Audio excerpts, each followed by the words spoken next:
Hey, this is Reverend Linda Owens at the Bound Brook Presbyterian Church, sitting here in the sanctuary, and welcome to the first installment of Tech Talks. I'm here with Elder Jason Dudley, and he has been the chief architect of our streaming service, and he's here to explain to us a little bit about all of the resources available to you, how to stream most effectively into your homes. We'll be coming to you about, maybe once a week with various insights on everything from streaming the service to Zoom chats and how to connect with your family and friends. We're in this for the long haul, and we are all trying to become just a little bit more tech efficient or sufficient. So we are hoping to be able to help you in that regard, and of course I need the help as well as you. So here we are with Jason. In this episode we'll discuss the many ways to worship with us and how to be the church together online through cyberspace. So Jason Dudley's here. We are 6 feet apart, and we have flowers between us, and we're going to talk a little bit about how best to stream our worship service.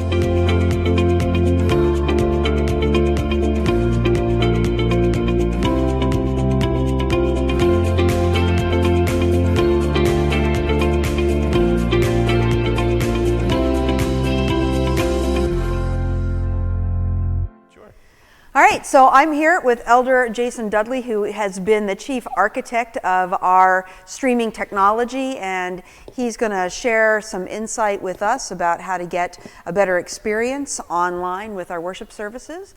Welcome, Jason. Thank you for having me. To this side of the camera. This is not the side I prefer to be on, but it seems to be what we need right now. It does indeed. So you have been able to help us stream on multiple platforms. Even that language might be new to some folks. So let's start with just explaining all the different ways that we have to access the service. Absolutely. So first off, we've put the service out on multiple different platforms because we want people to use the platform that's most comfortable to them. If you're a YouTube person, stick to YouTube. If you're a Facebook person, stick to Facebook. If you are comfortable navigating to the church's webpage and that's where you want to stay, by all means stay there. But it's important to understand that there's benefits to each platform and that we've chosen to send out to 5 different platforms for a reason. It wasn't arbitrary. We didn't think that we should just send it wherever. We had a reason for each platform. They all have different benefits and advantages.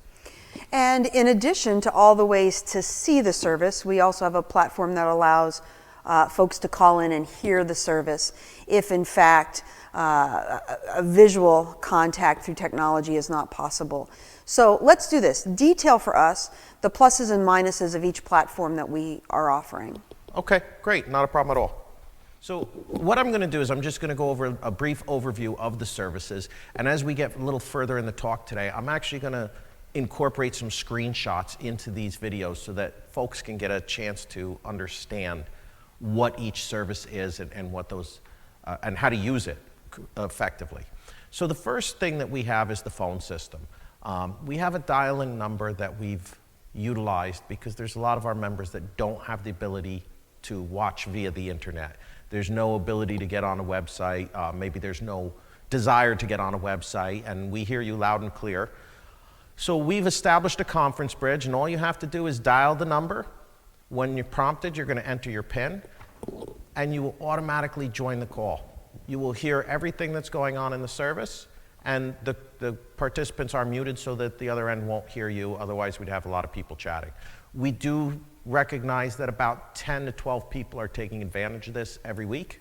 I'd like that number to be a little more, and we're wondering if it's because folks aren't getting messages such as this. So if you do know somebody out there who doesn't have the internet, who might not be getting these communications from us, it would be great if you would share the phone number with them and help them get on the service. Another platform that folks are using is the church website. It seems to be the easiest way. If you go to bbpc.org/live, That will put you right on our website where you have an embedded video. You can watch the service, and you can watch up to 3 recorded services, the last 3 services. That's an easy way to watch. It's a great way to see it. Some of the disadvantages to that service is you usually have a smaller window, whether it's on a laptop, an iPad, but you do get the whole experience. It's pretty quick. Some things folks can do with that is you can actually connect your computer to your TV to get that larger picture. So there's many ways in which to do that. We're going to go through a couple today, and as we go through with these tech talks, we'll expand on that a little bit. So the easiest way is if your computer has an HDMI out port. We're going to show a photo of that now so you know what it is that you're looking for. If you have an HDMI out port, we're going to take an HDMI wire and plug it from your computer right to your television. We're going to have to find the input button on your television, change the input to match the input that you plugged into, and now your computer is on your TV. That simple. So another platform we're using is Facebook. Many people already know how to use Facebook. There's no explanation required on how to use Facebook, but quite simply, you will get a notification on your Facebook that we are live. When that happens, you can click on the video.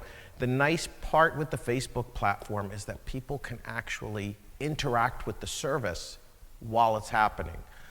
You can give the sign of the peace. You can interact with people before and after service. So, yes, some of the things that we realized about Facebook that were pretty wonderful was in the context of worship happening in real time. People were commenting, they were passing the peace. We didn't see that coming. It was unexpected, and it was really beautiful and wonderful. There were amens at the end of prayers, and there were expressions of gratitude for our soloists and instrumentalists for the music.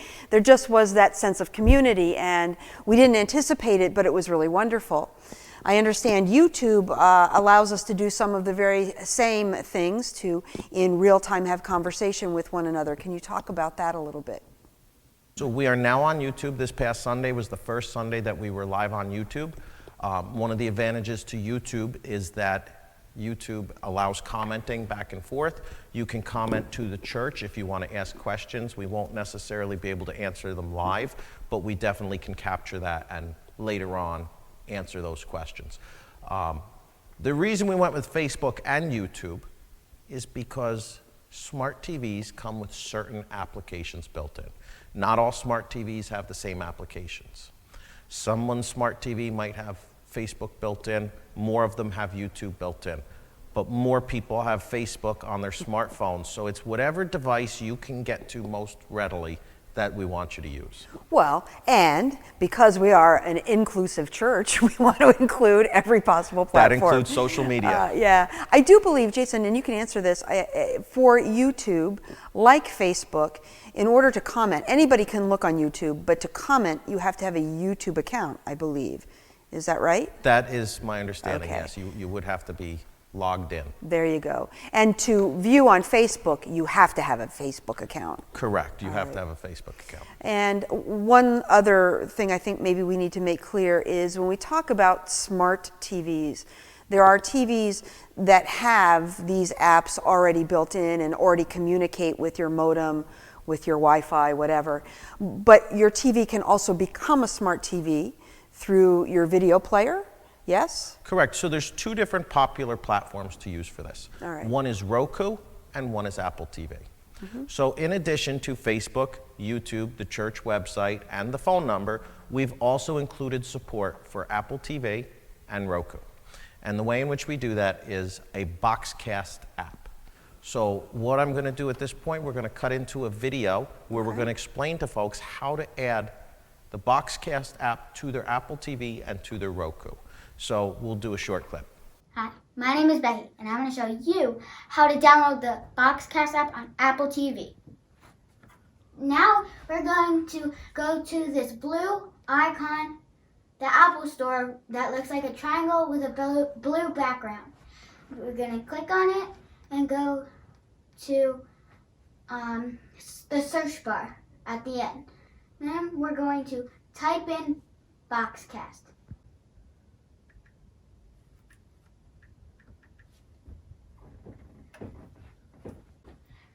Now that you've searched in Boxcast, you can go down to the Boxcast with the aqua color in the background and click on it. Then you press download and your username and password will come up.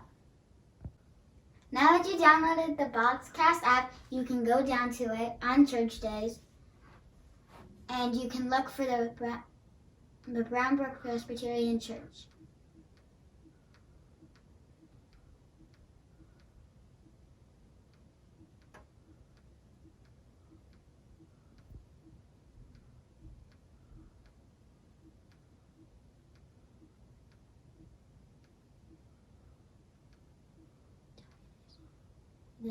There we are. Hi, Reverend Linda. All right, so another question that we should answer for folks who are watching is the question, what can we control and what can't we control? Every week there is a glitch or two that might happen or that has happened. Some are on our end and some are beyond our control and some depend on the platform with which you're watching. So explain. Okay, so we've been getting a lot of feedback from the members of the church here, and first off, let me say that that feedback is welcomed and appreciated. We love the fact that everyone is so engaged in the process here. We have our folks that we just know we're going to get the responses from, and to be honest with you, sometimes we need that response because we didn't know how it came on the other end. We're usually tucked in the closet here doing the production part of things. So the first takeaway from all of this is for people to understand that these are very different and difficult times for people in technology, meaning the services that we're using are extremely overloaded and overcrowded. The platforms that we utilize are very religious-centric platforms. And at 10 o'clock on a Sunday, as you could imagine, they are stressed to the max. And as an example, just 2 weeks ago, Boxcast crashed on us in the middle of a service. Right. And they were wonderful about it. They had engineers running in circles. They were able to correct the problem. And those who were on the service while it went down weren't affected, but others may have noticed they couldn't get in through the typical means. So one of the other reasons we have multiple platforms is that if one of them is to go down, you do have another place to go. So just because the church website might not be letting you in, they could be experiencing a problem. We would suggest that you go to Facebook or YouTube. And I think in other videos it would be good if we went into how to create a Facebook account, how to create a YouTube account for those who aren't able to do that. Yeah. Some of the other platforms have other issues. One of the things people have commented on that use Facebook is that there's audio and video separation, meaning it looks like a bad old film. Somebody's lips are moving, but the sound isn't matching the lips. And that's just the way that video is transmitted. Facebook live streaming, as everyone knows, is a free service, and you certainly get what you pay for, and that's just the way that works. Some of the other services are a little more spot on as far as audio and video, but what we have to remember there is that we also have a 1.5-minute delay typically. So depending on broadcast speeds, what's happening in the church happened 1.5 minutes ago compared to when you're seeing it. That's so they can edit anything I missed. I wish that was the case. Hey, so one of the other things that people comment on as they're watching are changes in sound level, left channel, right channel, low volume, high volume, and we're dealing now with a number of recorded pieces that we are placing within the context of the service. So when we're live and I'm speaking or somebody else is speaking, the sound is consistent, but when we cut to something we've recorded earlier or something somebody has sent in, now our readers are sending in their own videos, there are discrepancies in the quality of the sound. Sure, so there's a lot of things at play there. First and foremost, we had about 2 days' notice to record some of these things that you're seeing. Indeed. And while our soloists and Tim from the music department and everyone was so quick to get together and record these things, we didn't have time to order any additional materials to do a proper audio and video recording. So we had to beg, borrow, and steal, which we did. We got the recordings, and some of them are just at a quality level where they're at, and we can't do much about them at this point. Right. Also, we've been adding equipment to this setup every week. We are trying to do a very expensive production on a very minimal budget, and most far it's been donations. And every week we add a new piece of equipment, so what happens is we do a run through, we do tests, but it is very much on the fly, and sometimes we are adjusting audio levels live, such as last Sunday we had an incident the first couple minutes of service, and the guys in the sound booth are working as fast as they can to fix that, and these things do happen. That's what happens when you go live. Well, and I would think something else that we want to make sure that folks know is at this point in our fight against the virus, it's no longer appropriate to bring soloists back in, to bring the choir back in. We just can't do that. So we have the recordings we have.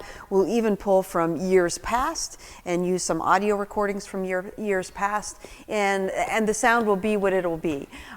These are things we can't do anything about. What we most are concerned with is keeping folks safe. So you should know at home that when we record or when we broadcast live here in the sanctuary, there's never more than 5 people here, and we are as spread out as we can be.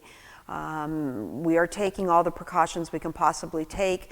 There's been reference to the very small, tight sound room and video room up in the balcony, and that's true, and we are limiting one person in there at a time, and